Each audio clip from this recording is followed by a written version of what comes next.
The circle graph. This is a very common type of graph as well. Remember, a circle graph is always going to take a fixed amount and break it down into smaller amounts. So to do this one, you are going to need a circle of some sort.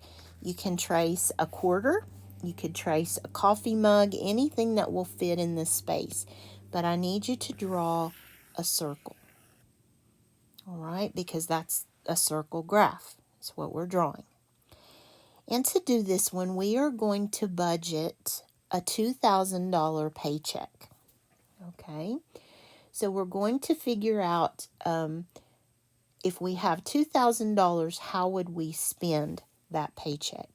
And I think in that space, I just want you to go ahead and draw a table. Let's do it clearly. So sketch yourself a table over here in this space. We need to give it a title, and that's going to be budget for a $2,000 check.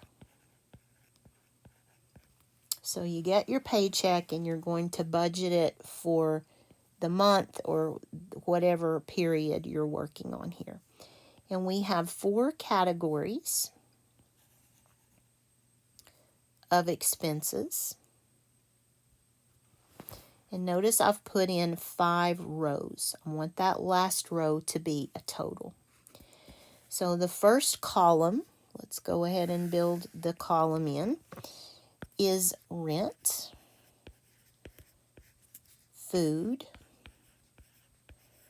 car, which would be gasoline, oil changes, whatever car maintenance you need, other expenses, and then we will make a total category.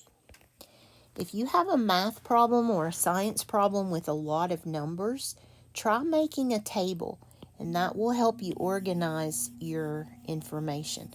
So the title is important. That's the main idea of this particular table. It will also be the title of the graph if we want it to be. I've put the categories in. Now let's put in some dollar amounts. So let's make another column for the dollar amounts. And rent is going to be $1,000. Food, groceries, eating out, however you spend it, is $500.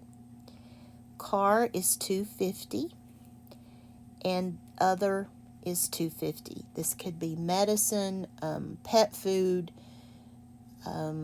movie tickets, anything other than what we've had. To get the total, you just add that column. So you have 1,000 plus 500, that's 1,500, 1,750, and then $2,000. So the total is 2,000. Over here, I want you to make one more column. This last column, the $2,000 is 100%. That is all the money I have to work with for this budget. Now, 1,000, let's focus right here just a minute. Let's put 1,000 over 2,000. So rent over total amount, and let's cancel some zeros.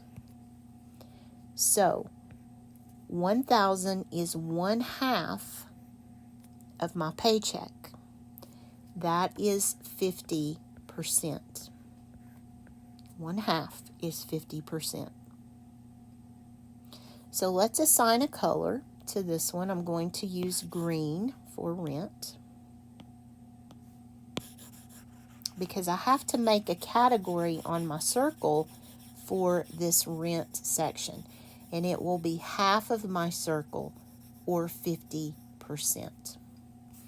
So I come back over here to my circle with my straight edge. I'm going to cut my circle in half.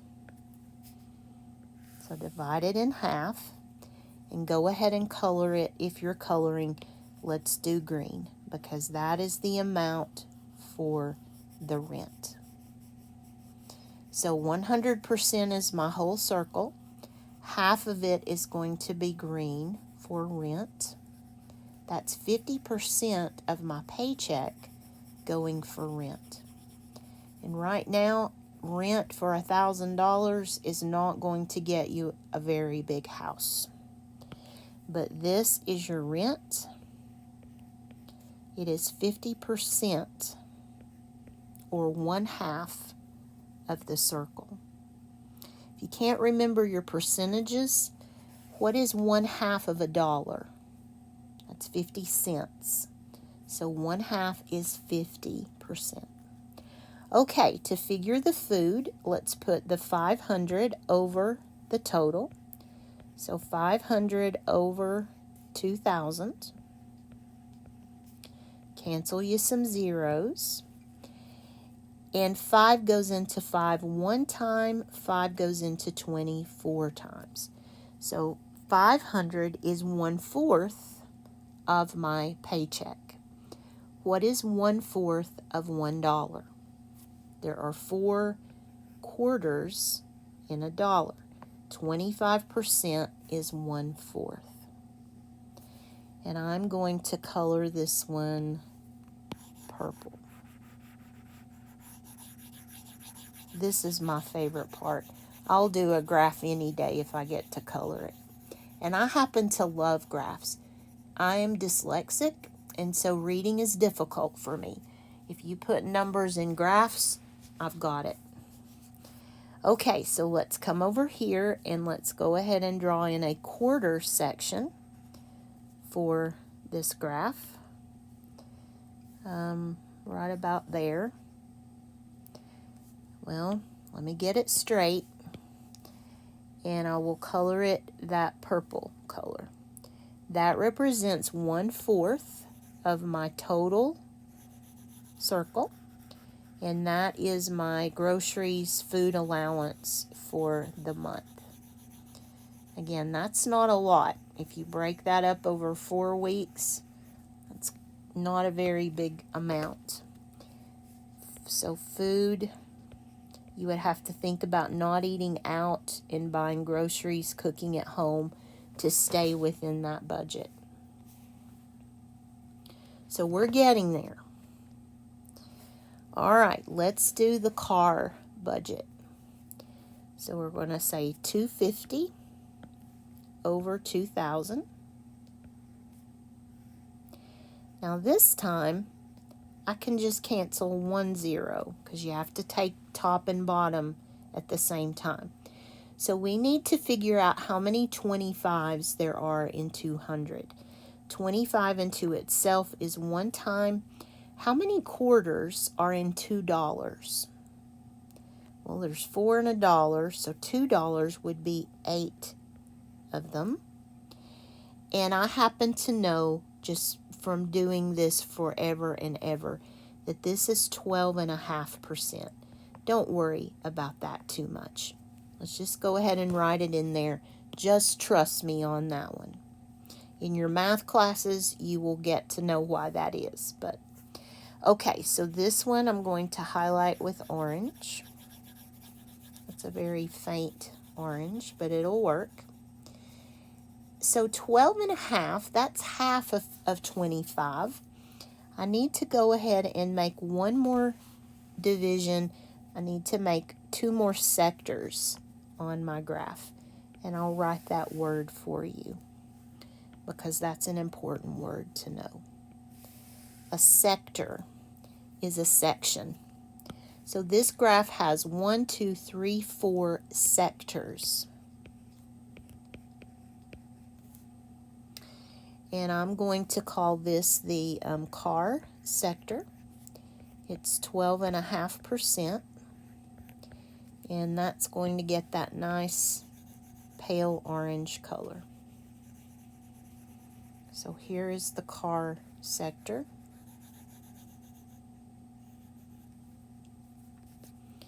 And then we have the other sector, where we could put things like movie tickets or medicine or dog treats, anything that didn't fit in another section can be classified in this one. If you don't spend all this money, then you could put it in the bank as savings. Okay, so again, this is the same thing. We've already done that math. Let me do it again just to walk you through it. So 250 over 2,000. Again, I can cancel 1 0, and then 25 goes into 200 8 times, so we get a 1/8 there. And that's 12.5% for other. So we could say, and this could be a math question, which two sectors are equal? And of course, you can see that by looking at the graph, or you can see it by looking at the table. Which sector is the largest? That, of course, would be your rent. Okay. All right, just to check the math, let's add up our fractions. So we would have the 2,000 on the bottom. We would have 1,000 plus 500 plus 250 plus 250. And that will give you 2,000 on the top and 2,000 on the bottom. And that is the whole paycheck. So that's the total. And we have built a very nice circle graph. I do want to show you one statement here, a mathematical statement. I want you to tell me if it's true or false. Because sometimes you'll see this on science too. True or false?